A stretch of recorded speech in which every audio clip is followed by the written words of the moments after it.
जैसा हो, बम गिरे चाहे गोला, बम गिरे चाहे गोला।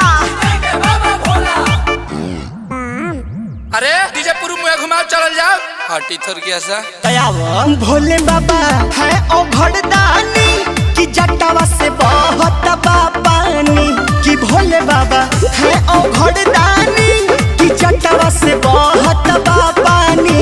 जेकर बा दुनिया दीवानी, जेकर बा दुनिया दीवानी, भोले बाबा है ओ घड़दानी कि जटावा से बहुत पानी। अरे धीरे धीरे कहे चलो तारा सारे भोले बाबा है ओ घड़दानी कि जटावा से बहुत पानी, कि भोले बाबा है ओ घड़दानी कि जटावा से बहुत पानी।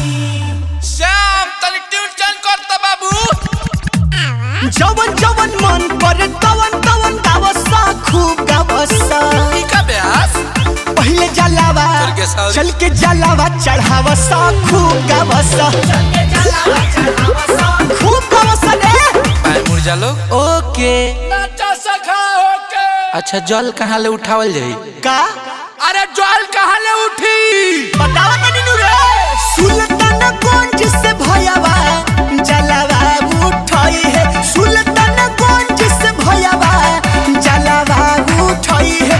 पहिला सुमारी के, पहिला सुमारी के जलावा बाबा चढ़ाई है, पहिला सुमारी के जलावा बाबा चढ़ाई है। ए अखिलेश भाई तनी चिलम धरई ह आकाश माचिस ले आओ बार दी ए बम जी होने जाके पी ही जाना। धौरत चलाए है बम जी, धौरत चला कांवर लेके धौरत चला हो।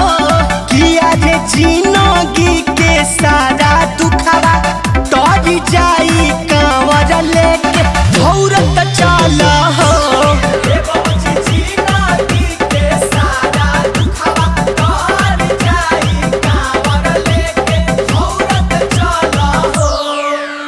अरे तुम्हें भोला बाबा के भक्त कौन कौन हो सब बताओ सर हम होई हो भैया, हम होई हो चाचा, हम होई भोले बाबा के पुजारिया, हम होई भोले बाबा के पुजारिया, हम होई भोले बाबा के पुजारिया, हम होई। सुल्तानगंज आ गइल सर नहा के जल उठावा सर चली सब